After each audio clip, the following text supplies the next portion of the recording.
Bapak, Ibu, dan Saudara, Shalom, salam sehat selalu untuk kita semua. Berjumpa kembali dalam program Suluh Kristiani, persembahan para penyuluh agama Kristen di kantor Kementerian Agama Kabupaten Klaten. Tidak lupa saya mengucapkan selamat Hari Raya Imlek bagi saudara-saudaraku yang merayakannya. Semoga kedamaian dan keberkahan ada pada kita semua.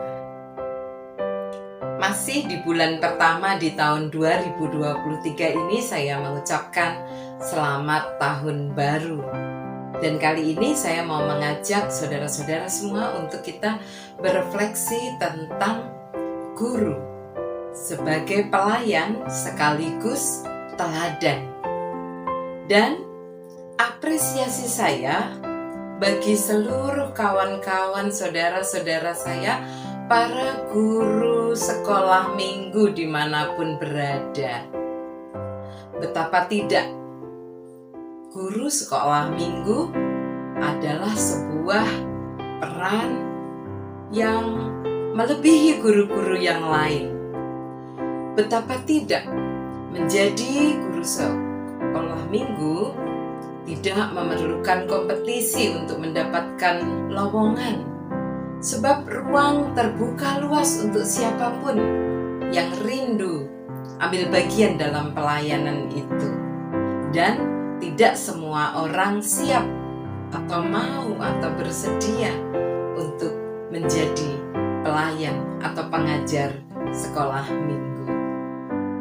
Menjadi guru sekolah minggu harus lahir dari niat hati, kerinduannya untuk melayani anak-anak yang adalah bagian dari jemaat.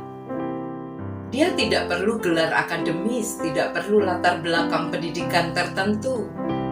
Dia juga tidak pernah memiliki motivasi akan sebuah kompensasi seperti profesi-profesi atau pekerjaan yang lain. Tidak ada persyaratan tertentu untuk seseorang menjadi guru sekolah minggu, kecuali niat untuk belajar.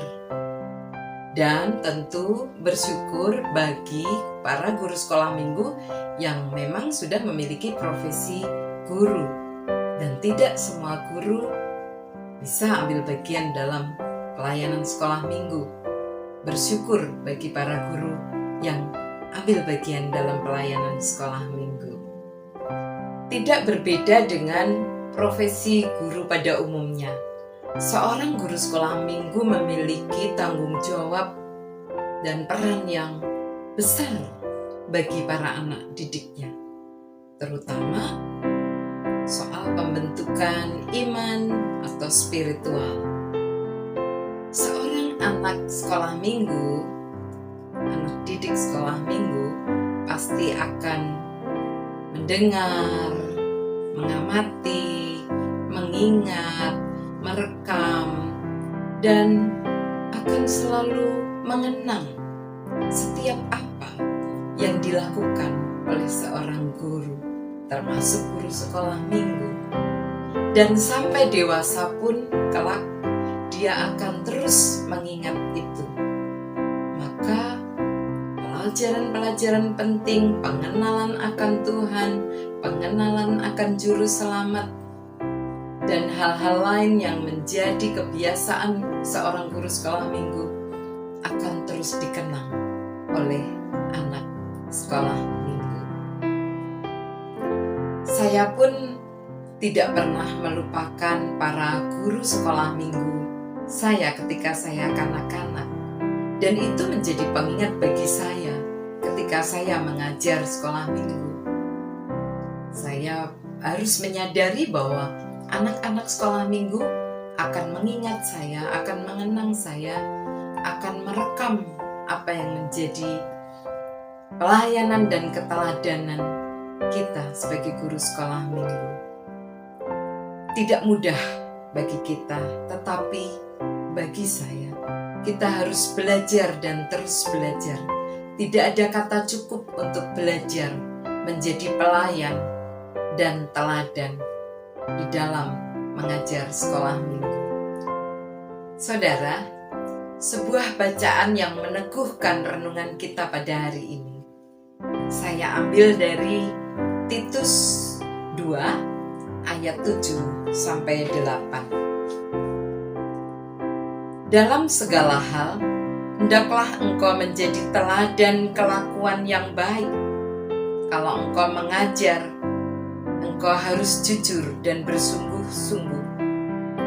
Pakailah kata-kata yang bijaksana, yang tidak dapat dicela orang, supaya lawan-lawanmu menjadi malu karena tidak ada hal-hal buruk yang dapat mereka katakan tentang kita. Pesan Rasul Paulus kepada Titus yang masih muda itu relevan untuk kita sekarang ini di sini. Kita diminta untuk terus belajar menjadi teladan dalam hal perkataan, dalam hal perbuatan, dalam hal kejujuran, dalam hal perilaku, dan dalam segala hal. Titus yang harus berperan dan menjalankan tugas sebagai pendamping jemaat, sebagai pelayan jemaat, harus memfasilitasi, harus menjaga, harus melayani, harus mengakomodasi, harus membuat nyaman jemaatnya atau orang-orang yang dilayaninya. Titus yang masih muda harus menjadi teladan bagi mereka yang dilayani. Ini mengingatkan kita akan sebuah pembelajaran untuk kita juga terus belajar menjadi pelayan sekaligus teladan. Keteladanan adalah guru terbaik bagi anak didik. Keteladanan sudah selayaknya harus diberikan seorang pendidik kepada para anak didiknya. Keteladanan yang dicontohkan dari Rasul Paulus kepada Titus mengingatkan pada kita semua untuk kita menjaga diri, menguasai diri, menjadi teladan terbaik bagi anak didik kita dalam hal kejujuran, perkataan, tingkah laku, dan dalam segala hal. Pesan Rasul Paulus dipertegas kembali bagi kita, sebagaimana pesan Rasul Paulus kepada jemaat di Kolose. Saya akan bacakan dari Kolose 3 ayat yang ke-16. Hendaklah ajaran-ajaran Kristus yang penuh berkat meresap di dalam hatimu. Hendaklah kalian saling mengajar dan saling memberi nasihat sebijaksana mungkin. Nyanyikanlah mazmur dan puji-pujian, serta lagu-lagu rohani. Bernyanyilah untuk Allah dengan perasaan syukur di dalam hatimu. Sebuah pesan yang meneguhkan bagi kita, agar kita terus mengisi ruang-ruang batin kita dengan saling memberkati, saling mengajar, saling menegur, saling menasehati, dan kita terus mengisi penuh hati kita dengan rasa syukur melalui mazmur dan puji-pujian. Selamat melanjutkan pelayanan bagi para guru sekolah minggu yang hebat, dan kiranya program Suluh Kristiani hari ini semakin memberkati kita semua. Mari kita berdoa. Syukur kepadamu Tuhan atas hidup, kesempatan, pembelajaran, dan talenta yang telah Engkau berikan, sehingga kami boleh ambil bagian dalam karya pelayanan bagi-Mu. Berikanlah kami hikmat dan kepandaian. Berikanlah kami hati yang penuh syukur dan semangat belajar untuk menjadi pelayan dan teladan seperti Kristus. Ajarkan pada kami.